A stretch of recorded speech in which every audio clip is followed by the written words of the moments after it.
given you a blank, well, not exactly a blank recipe screen that I want you to import into your project. And then we're going to go over it, and I've left some places for you to kind of spruce it up and fill in the blanks. First thing we want to do is open Factory Talk View Studio. We want to go to our displays, and we want to add a component. We're going to add the graphic component with the extension .gfx. This will be in your shared folder that I gave you guys. So if you go on the network, you should be able to find this folder. I'm going to have to browse to a different location, but it is on your shared folder.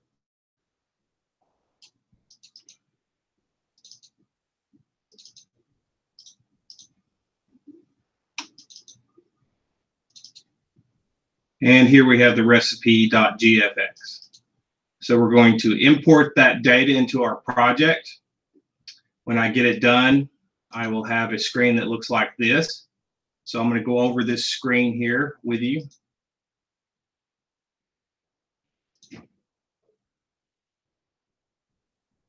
We have 3 storage locations for our recipe. We have a tag. These are the tag names, and this is the string variable that's inserted. So there is actually data inside this text box to help you out. So this is our current pattern.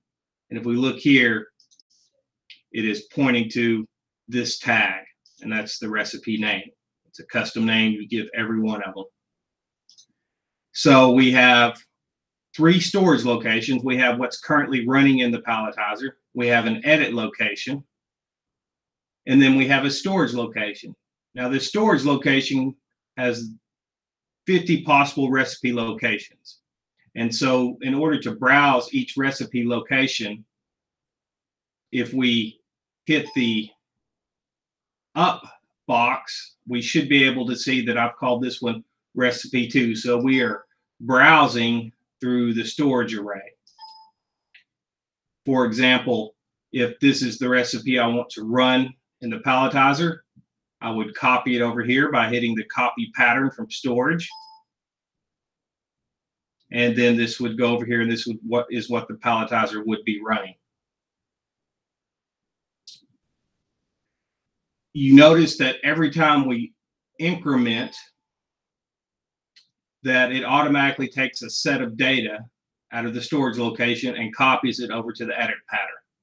And so you can go in there and you can edit the name. So we'll edit the name here, and we'll type in 55. This is actually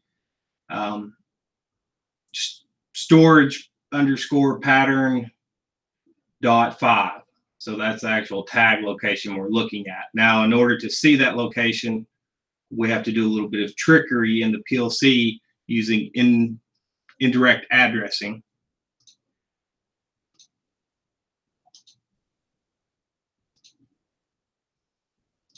And so we'll see that this recipe storage location, let's find that button.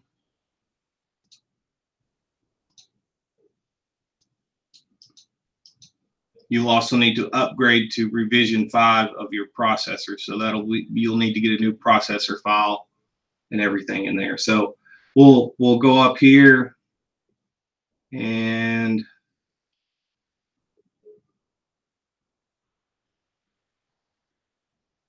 we will increment the focus. And so if we increment this,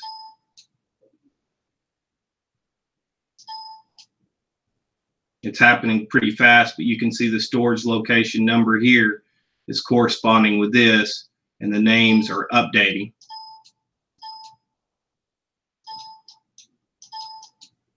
So that gets us data over here. Now, the data that we have to enter, of course, we have to have a recipe name, number of boxes, boxes per layer, and number of layers per pallet. And so over here, I've given you some individual data, but for example, here's the recipe name for current pattern. I've given you a box that you need to spruce up, but basically, if we want to call this we'll just do 7 space large box.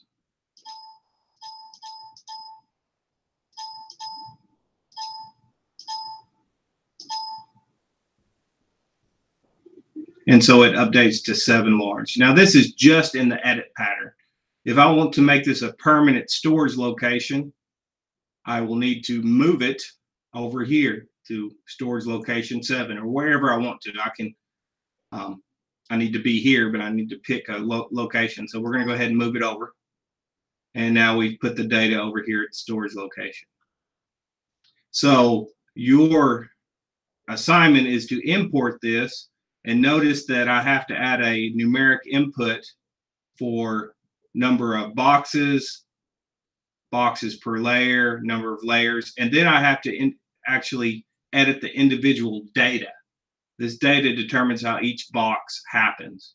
The release box, this is our binary 1 stored in the bit level. This is, if you edit this text, you can actually see the bit level where this is stored. We need to be able to edit it to the bit level. You basically need a 1 for every box. So if you have 30 boxes, at every location, you'll have to put a 1 in here. If the box turns, this needs to be a 1. That'll cause the box to turn. When you get a complete set of boxes, say the first set of boxes, you put 2 boxes in, and on the second box we want to push, then we'll put a 1 in here. Okay, and we'll repeat that until we get a full layer. So let's go look at our small pattern, because that's an actual recipe. So let's go over here and look at the small pattern, small box pattern, which will be the very first one. Here we go. Go ahead and copy it over. We'll see that the name is small box. Number of boxes, there's only 2 layers, so there's 12 boxes. There are 6 boxes per layer, and number of layers per pallet is 2. And we'll see that if we start at our individual focus on the first box, we're not on there. We have to go down here. So the first box only has a release, and so we release the box. And then if we go up to the next box, we'll see that it fills it up with 2 boxes, and then we must push that group. So we push the group, and we go up to the third box, and of course we release the box. We're still not turning box because we're on the first layer, and so all of this stays the same. And then we go to the 4th box, and there we have to push another set. We're not at a full layer yet, so then we go down to the 5th box. Of course, we still have to have a binary 1 at this data point to release it. And on the 6th box, we must, of course, release it, push a set of box, but this is now a full layer, so we want to drop the pallet. So we have a 1 here, here, and here. So that's a full layer. Next, we go on to the 7th box. Of course, we have to have a binary 1 to release, but now we're turning them the opposite direction. So we turn the box, and notice that in this instance, we push a set of boxes here, and then we begin to go through and we push another set of boxes. This will be the full layer on 12, because number of boxes equal 12. And so turn the box, push a set of box. This is a full layer, so we want to clamp. This is also a full pallet, so we want to put a binary 1 there, and that will eject the pallet, and that will complete this small pattern.